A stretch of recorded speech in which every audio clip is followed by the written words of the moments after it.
Bien à l'heure du développement durable, effectivement, et de textes très volontairement européens, on a pensé qu'il serait intéressant de dresser d'abord un petit panorama de ce qui existe en Europe. La loi, telle qu'elle se pratique ici en France, est une véritable exception. On a étudié d'abord donc les régimes de responsabilité spécifiques, et on s'aperçoit que même au niveau de la responsabilité, sans parler de l'assurance, dans 25 pays sur 27, on a un droit spécifique de la construction. On a des mécanismes de responsabilité solidaire, c'est-à-dire que dans 24 pays sur 27, la solidarité légale s'applique. Et quant aux assurances, là aussi, c'était un petit peu la surprise, puisque on s'aperçoit qu'on a effectivement... D'abord, on n'est pas tout seul dans un système d'assurance obligatoire, puisque vous le voyez, il y a le Danemark, l'Espagne, la Finlande, la France, l'Italie, la Suède. Il y a un engagement ou une nécessité que les assureurs accompagnent les constructeurs dans ce mouvement du développement durable. Il n'est pas question qu'il n'y ait pas de bâtiment durable sans garantie durable. Donc les assureurs ne veulent pas être un frein ou rester en retard par rapport au mouvement développement durable. Il faut apprécier la nouveauté issue du Grenelle au regard des règles antérieures. Vos obligations, c'est quoi? C'est l'obligation de prendre en compte la réglementation thermique au stade du permis de construire. C'est une nouveauté. Et surtout, une réglementation thermique qui porte sur une performance énergétique conventionnelle. C'est une performance théorique. Ce n'est pas un engagement contractuel.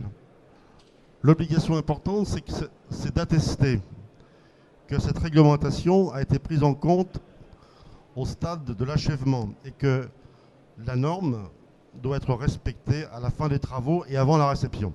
Certains assureurs ont mis en place une garantie qu'on appelle une garantie erreur thermique.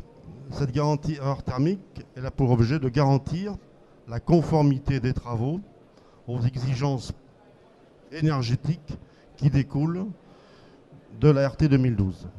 En travaillant sur toute la technique de la performance énergétique, l'amélioration de la performance énergétique du bâtiment, la problématique énergétique, renouvellement d'air et perméabilité à l'air, on a pensé qu'il y avait un point sensible et important à traiter.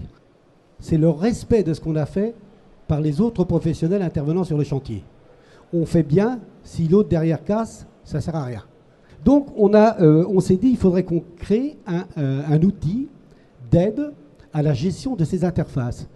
Donc on a mis en place un logiciel qui s'appelle LoggingBat, logiciel de gestion des interfaces métiers du bâtiment. C'est quoi finalement? C'est un logiciel qui va nous permettre, en amont du démarrage du chantier, de solutionner la majorité des problèmes.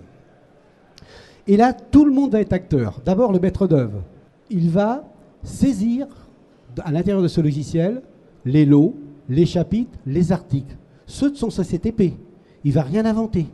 L'entreprise adjudicatrice, elle va, partant de son lot, de ses chapitres, de ses articles, dérouler, et à chaque fois qu'elle rencontre une interaction, je suis le plombier, lavabo, cloison, clac, fiche d'interface. Ensuite, les deux entreprises, adjudicatrices et support, vont ensemble, bien avant, rédiger la méthodologie à mettre en place. Enfin, le maître d'œuvre, s'il est d'accord avec les risques encourus, les moyens qui vont être mis en œuvre, eh bien, il valide la fiche d'interface. Notre objectif, de faire en sorte qu'on s'aide avec ce logiciel pour identifier les difficultés les plus en amont possible, ne plus prendre là ou les solutions par défaut. Voir si possible, à l'aide des fiches d'interface qui vont nourrir une bibliothèque, offrir aux concepteurs, architectes, maîtres d'œuvre, offrir la possibilité d'adapter ou de faire des CCTP qui, finalement, on l'espère, un jour, feront qu'on n'aura plus besoin de ce logiciel. Je trouve que ça illustre bien la problématique et quelque part une des réponses à comment tendre vers l'obligation de résultat. C'est la nécessité de travailler en amont. Alors, au sein de la maîtrise d'œuvre, on le dit, on le sait, beaucoup plus tôt, tous ensemble, mais avec les entreprises aussi, On a besoin de dialoguer beaucoup plus avec les entreprises. Cette fiche, je trouve qu'elle a au moins cet intérêt de clarifier les relations. Voilà, je vous remercie de votre attention et je vous souhaite une bonne fin de congrès.